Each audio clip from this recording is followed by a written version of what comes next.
There is a part of your brain that is approximately 200,000 years old. It does not know what a smartphone is. It does not understand algorithms, follow accounts, or the difference between a notification ping and a predator snapping a branch in the dark. It only knows one thing: belonging means survival. Exclusion means death. And right now, as you read this, that part of your brain is running. Picture the Pleistocene, a flat, open landscape. A small group of humans gathered around a fire. If you were cast out from that group, rejected, ignored, made invisible, you did not simply feel bad, you died. Alone in the wild, without shelter, without protection, without a hunting party, the human body had no real chance. Social belonging was not a comfort. It was oxygen. The brain evolved to treat rejection the way it treats a knife wound, as a biological emergency requiring immediate corrective action. That ancient circuitry is still inside you.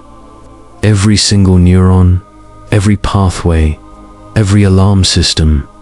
Nothing has been removed or updated. Evolution does not work on that timescale. So when your brain scans your environment for signs of social safety, and it does this constantly, without your permission, it is not looking at your friends or your family or the actual texture of your life. It is looking at the nearest available signal. And in 2025, that signal is a number on a screen. This is where neuroscience stops being abstract and starts being disturbing. Your ventral striatum, the brain's primary reward processing center, responds to a notification. Ping with the same neurochemical intensity as finding a reliable food source in the wild. Not a similar response, the same one. Researchers scanning brains in real time watched dopamine surge through the reward circuit the moment social validation appeared on screen. The brain was not making a metaphor. It genuinely registered the like as survival-relevant information. And when the likes stopped coming, when the engagement dropped, when the silence stretched, the brain did not register disappointment. It registered famine. The platforms know this. The variable reward schedule used by modern social algorithms, the unpredictable, irregular delivery of validation, is the most powerful behavioral conditioning mechanism ever studied in psychology.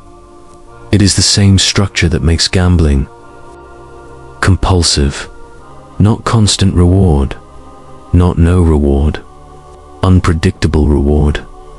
The brain cannot stop reaching for it, because stopping, in the language of your ancient circuitry, feels identical to giving up on food. But this is where the science becomes something most people are not prepared to hear. When your engagement drops, when a post lands in silence, when you check your phone and there is nothing there, your amygdala does not register social awkwardness. It fires a threat response. The same cascading alarm that your ancestors experienced when they heard something moving in the dark outside the camp. Cortisol enters the bloodstream, heart rate shifts. The body begins preparing for either fight or flight. There is a physical dimension to this that no one talks about, honestly. The chest tightness, the strange hollow feeling behind the sternum, the compulsive rechecking of the screen every 40 seconds. That is not weakness or vanity. That is your nervous system responding to what it genuinely believes is a life-threatening social emergency, and logic cannot override it. This is the part that neuroscientists find deeply uncomfortable. The prefrontal cortex, the region responsible for rational thought, for context, for knowing that a lack of likes on a photo is not actually dangerous, is simply too slow.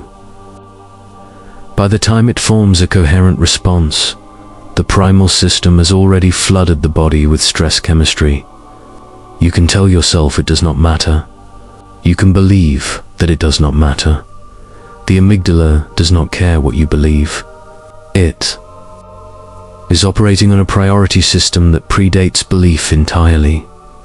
The long-term cost of living inside this loop is something researchers have only recently begun to measure. The brain that spends years treating digital metrics as survival data begins to show a specific kind of exhaustion, not burnout in the casual sense. A state of chronic cortisol elevation where the nervous system never fully returns to baseline. Because the threat signal never fully goes away, there is always another post, another metric, another moment where the ancient brain asks, "Are you still in the tribe? Are you still safe?" The question never resolves, so the alarm never truly stops. What this does to the authentic self is quieter and in some ways more disturbing. When belonging is reduced to a number, the brain begins optimizing for the number, rather than for genuine connection. Over time, you stop asking what you actually think and start asking what will perform. This self fragments. Not dramatically, gradually, in small, nearly invisible calibrations made every time you wonder whether something is worth posting. Whether this version of you is the one they will accept, whether silence is rejection or just noise. There is a way out of this. Neuroplasticity is real. The brain that learned to treat digital validation as survival data can be slowly, deliberately retrained. Analog grounding, physical presence, unmonitored time, direct human contact sends a different signal to the amygdala, not through willpower, through repetition, through giving the ancient brain enough evidence, over enough time, that safety does not live inside the phone, that you do not need the tribe's approval to survive the night.